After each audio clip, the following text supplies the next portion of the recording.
نحمدہ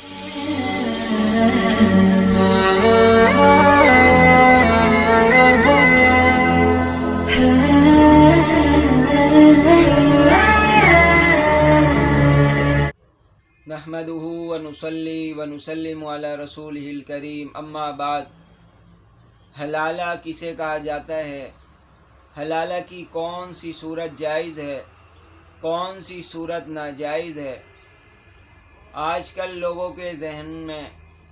حلالہ کے بارے میں عجیب سا ذہن ہے، اور اس طرح کی ذہن سازی کی گئی ہے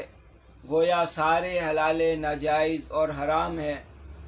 اور گویا ایک زنا کا چور دروازہ کھولا ہوا ہے۔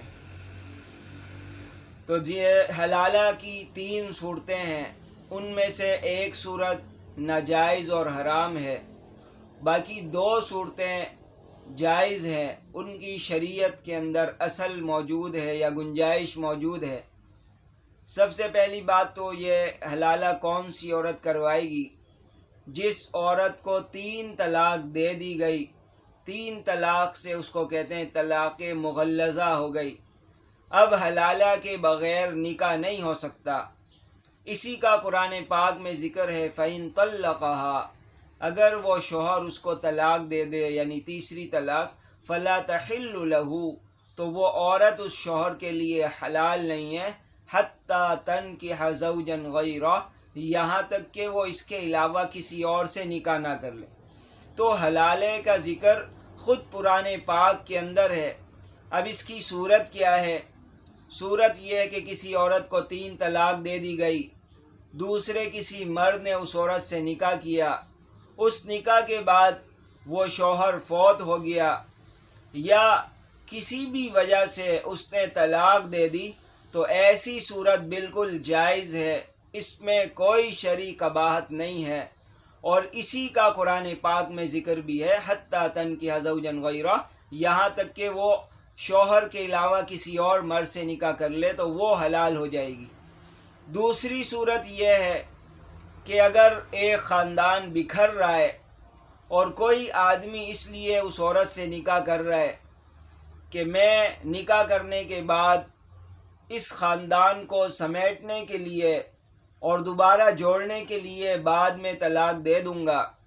تو ایسی صورت میں 2 خاندان کو جمع کرنے کے لیے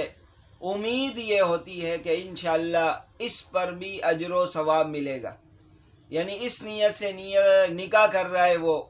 کہ میاں اور بیوی میں دوبارہ ملاپ ہو جائے، اور جو ان کی اولاد ہے جن کی بربادی کا آج کے زمانے میں تو یقین ہے، تو ان کو بربادی سے روکنے کے لیے یہ نکاح کر رہا ہے۔ کوئی نکاح کے اندر شرط نہیں رکھی کہ میں طلاق دے دوں گا، کچھ بھی نہیں، صرف دل میں اس نے یہ بات سوچی ہوئی ہے، اور وہ نکاح کے کچھ عرصے کے بعد اگر طلاق دے دے تو اس نکاح کی بھی، اس حلالے کی بھی شریعت کے اندر گنجائش موجود ہے، یہ بھی کوئی ناجائز اور حرام نہیں ہے۔ تیسری صورت جو واقعی ناجائز اور حرام ہے، وہ صورت یہ ہے کہ اس عورت سے اس شرط پر نکاح ہو، یا وہ عورت خود اس شرط پر نکاح کرے کہ تم مجھے نکاح کرنے کے بعد، صحبت کرنے کے بعد طلاق دے دو گے، اس شرط پر اگر نکاح ہو، یہ نکاح کی شرط رکھی جائے، ایسی صورت میں ایسا نکاح حرام ہے، ناجائز ہے۔ اور اسی کو حدیث میں فرمایا، لعن اللہ المحلل، اللہ تعالیٰ نے حلالہ کرنے والے پر لعنت کی ہے۔ ظاہر ہے نکاح جو ہے مرتے دم تک کے لیے ہوتا ہے۔ اب اگر کوئی صرف اس لیے اس شرط پر نکاح کر رہا ہے کہ صرف وہ صحبت کر کے طلاق دے دے گا، تو یہ شریعت میں ناپسندیدہ کام ہے، مکروہ کام ہے، ناجائز اور حرام کام ہے۔ اب اگر کسی نے اس شرط پر نکاح کیا کہ میں صحبت کرنے کے بعد، نکاح کرنے کے بعد طلاق دے دوں گا، تو نکاح ہوگا یا نہیں ہوگا؟ تو یہ صورت تو پکی ہے کہ نکاح بھی ہو جائے گا اور وہ شرط باطل ہو جائے گی، اور اگر وہ صحبت کرتا ہے نکاح کرنے کے بعد تو وہ پہلے شوہر کے لیے حلال ہو جائے گی۔ اب یہ ذہن میں ہے کہ ایک حرام کام ہوا ہے، ایسا نکاح حرام کام تھا، اس وجہ سے وہ کیسے شوہر کے لیے، پہلے شوہر کے لیے حلال ہو گئی؟ تو تو اس کا جواب یہ ہے کہ بہت سارے کام ایسے ہیں جو حرام ہے لیکن شریعت کا حکم اس پر لاگو ہوتا ہے. جیسے حیض کی حالت میں طلاق دینا شریعت میں ممنوع ہے، لیکن اگر کوئی حیض کی حالت میں طلاق دے دیتا ہے تو طلاق واقع ہو جائے گی، یعنی اس نے حرام کام تو کیا ہے لیکن بہرحال حرمت کے باوجود طلاق واقع ہو جائے گی. اسی طرح اگر کسی نے کسی کے پلاٹ پر قبضہ کیا ہوا ہے، اب وہاں پر جانماز بچھا کر وہ نماز پڑھتا ہے، تو ظاہر ہے یہ چھینی ہوئی زمین ہے، غصب کی ہوئی زمین ہے، حرام زمین ہے، لیکن بہرحال نماز پڑھنے سے نماز ادا ہو جائے گی. اسی طرح کسی نے کسی سے پانی چھین لیا اور پانی چھیننے کے بعد اس پانی سے وضو کر لیا، تو یہ کسی غیر کے پانی کو بغیر اجازت کے استعمال کرنا حرام تھا، لیکن حرمت کے باوجود وضو ہو جائے گا. اسی طرح کسی کو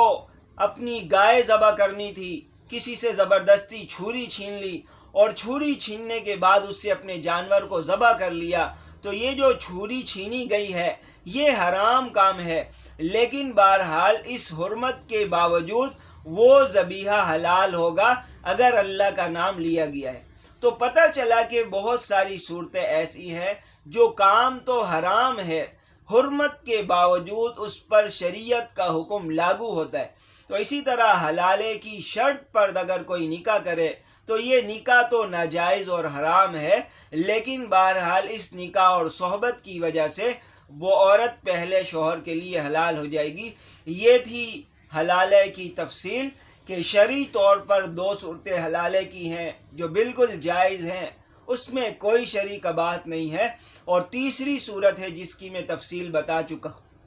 چکا ہوں کہ یہ نکاح حرام ہے، ناجائز ہے، لیکن بہرحال ایسے نکاح کے باوجود وہ عورت پہلے شوہر کے لیے حلال ہو جائے گی. اللہ تعالی ہم سب کو شریعت سیکھ کر شریعت کے مطابق زندگی گزارنے کی توفیق عطا فرمائے.